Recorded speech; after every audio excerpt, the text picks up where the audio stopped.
नमस्कार दोस्तों, study time में आपका फिर से मैं बहुत बहुत स्वागत करता हूं। कैसे हो? आई होप आप सभी अच्छे होंगे। दोस्तों, इस वीडियो में हम बात करेंगे उन कैंडिडेट के बारे में जिनका लिस्ट में नाम नहीं आया। लिस्ट में नाम नहीं से मतलब जो मेरिट में थे, ओके, लेकिन अभी जो मेरिट जारी हुई फाइनल, उस मेरिट में उनका नाम नहीं है। दूसरी बात, वेटिंग वालों का नाम क्यों नहीं है सर? वेटिंग क्या क्लियर नहीं हुई? तो इन दो पॉइंट्स पर बात करेंगे। सबसे पहले हम देख लेते हैं जिन कैंडिडेट का नाम मेरिट लिस्ट में नहीं है उनको क्या करना है, उनके पास क्या विकल्प है। ये मैं पहले भी आपको बता चुका हूँ कि दोस्तों, जब लिस्ट आएगी तो आपको अभ्यावेदन प्रस्तुत करने का टाइम मिलेगा। ओके, बहुत सारे कैंडिडेट तब भी बोल रहे थे कि नहीं ऐसा नहीं होगा, लेकिन हर भर्ती में होता है, इसलिए मैंने आपको बता दिया था, कोई नई बात नहीं थी।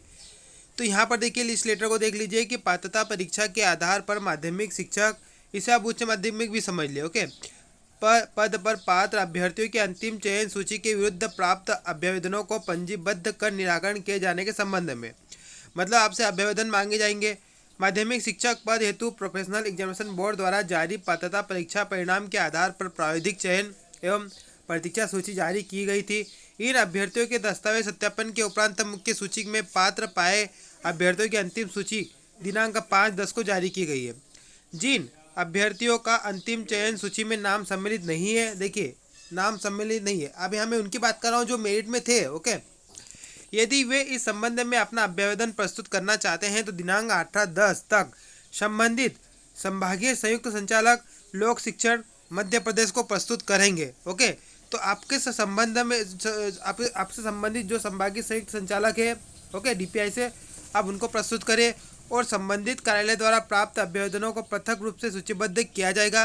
इसके बाद सूचीबद्ध अभ्यावेदनों के निराकरण हेतु पृथक से शीघ्र निर्देश जारी किए जाएंगे। मतलब कि इनका फिर दोस्तों अलग से निराकरण होगा कि इनको क्यों रिजेक्ट किया गया, इनका नाम क्यों नहीं है। ओके, और या फिर गलती से नहीं है, या फिर अगर होगा तो नाम आपका ऐड हो जाएगा। तो अगर आपके सभी डॉक्यूमेंट सही है, कोई प्रॉब्लम नहीं है, तो आपका नाम वापस ऐड हो जाएगा। ओके,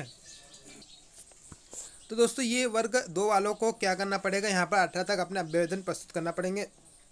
ओके, और इनको करना पड़ेगा कहाँ पर, आपके जो संबंधित है संभागीय संयुक्त संचालक लोक शिक्षण मध्य प्रदेश को प्रस्तुत करना पड़ेगा। अब उसी तरह वर्ग 2 की अगर हम बात, वर्ग 1 की अगर हम बात करें, अगर हम वर्ग 1 की बात करें दोस्तों, तो वर्ग 1 वालों को क्या करना पड़ेगा। वर्ग 1 वालों का देखिए कि जिन अभ्यर्थियों का अंतिम चयन सूची में नाम सम्मिलित नहीं है, यदि वे इस संबंध में अपना अभ्यावेदन प्रस्तुत करना चाहते हैं तो दिनांक 18 अक्टूबर 2021 तक लोक शिक्षण संचालनालय गौतम नगर में, ठीक है, उनको डायरेक्ट डीपीआई में जाकर प्रस्तुत करना पड़ेगा, या फिर ईमेल भी कर सकते हैं इस ईमेल आईडी पर।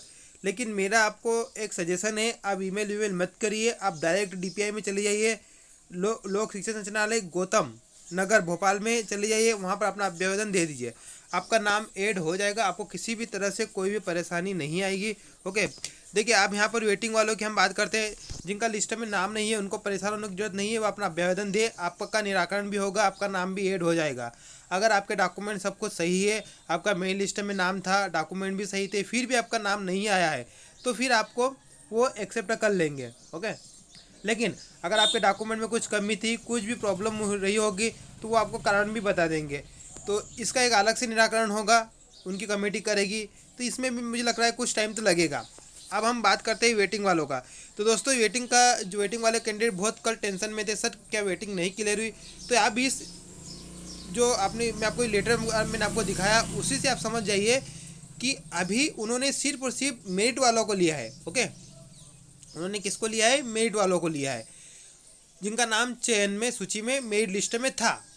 अभी उन्होंने वेटिंग किसी की क्लियर नहीं की। अब ये जिन्होंने अभी, अब देखिए अभी डीपीआई और विभाग के ऊपर है कि किस प्रकार से प्रोसेस फॉलो करता है। अगर वो ज्वाइनिंग करवाता है सबकी चयनित शिक्षकों की, फिर पद खाली रहते हैं, फिर वेटिंग वालों को लेते हैं, या फिर ओके, या फिर अभी जो अभ्यावेदन बुलाए चयनित शिक्षकों से, मेरिट वालों से, इनका निराकरण करने के बाद फिर उनको वेटिंग वालों को लेते हैं।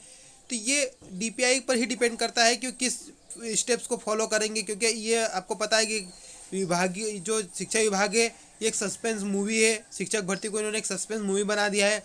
ओके, कब क्या होता है किसी को कुछ पता नहीं, लेकिन आपका नाम जरूर आएगा, क्योंकि पद बहुत सारे खाली है दोस्तों, बहुत सारे कैंडिडेट आउट हो चुके हैं। मैंने आपको पहले भी कहा था वेटिंग वालों को बहुत ज़्यादा चांसेस क्लियर होगा, लेकिन आपको थोड़ा वेट तो करना ही पड़ेगा, इसमें आप कुछ नहीं कर सकते हैं। फिर आप ज़्यादा जानकारी के लिए आप लगा सकते हो MP ऑनलाइन DPI पर कांटेक्ट कर सकते हो सर। वेटिंग वालों का कब तक क्लियर होगा, वो आपको क्या जवाब देते हैं वो भी हमें पता चल जाएगा। ओके, तो इस तरह से उन्होंने एक मेरिट लिस्ट जारी की है। बहुत सारे कैंडिडेट के नाम नहीं है, मेरिट में भी नहीं है, वो भी अपना अभ्यवेदन प्रस्तुत करें। वेटिंग वालों का भी मौका मिलेगा। ओके, क्योंकि पद बहुत सारे खाली रहेंगे, उनकी लिस्ट भी आएगी, जरूर आएगी, 100% आएगी। उसी प्रकार से होल्ड वालों का निराकरण हुआ या नहीं, होल्ड वालों को लिया नहीं, तो मैं आपको दिखा देता हूँ एक कैंडिडेट की कमेंट। देखो दोस्तों, एक रेन लवर नाम से आईडी है इनकी। ओके, ये बहुत पहले से जुड़े हुए हैं। तो इन्होंने कहा है कि सर मेरा वर्ग 2 इंग्लिश से होल्ड अप पर था, बट वो क्लियर हो गया है और मैं फाइनली सिलेक्टेड हो गई हूँ। कोई मेम है? Okay, thank you sir. तो आपको भी बहुत बहुत कॉन्ग्रेचुलेसन एंड धन्यवाद। और दोस्तों एक बात और मैं कहना भूल गया, उन सभी कैंडिडेट को भी बहुत बहुत कॉन्ग्रेचुलेसन जिनका सिलेक्शन हो चुका है। ओके, तो यहाँ पर इस कमेंट से एक बात ये भी क्लियर है कि होल्ड और इनका निराकरण करने के बाद ही उन्होंने लिस्ट जारी की है और होल्ड वालों को भी मौका मिला। सिर्फ वेटिंग वालों को अभी मौका नहीं मिला, ये बात क्लियर है। ओके, तो जिनका होल्ड प्रकरण रुके हुए थे, ओके, उनका इशू क्लियर कर दिया है, उनके प्रकरण क्लियर कर दिए है और उनको लिस्ट में जगह दी गई है। तो इस तरह से कुछ चीज़ें हैं जो पता चली है हमें, और आज दिन में क्या क्या होता है हम आपको ज़रूर बताएंगे। आप बने रहिए, धन्यवाद।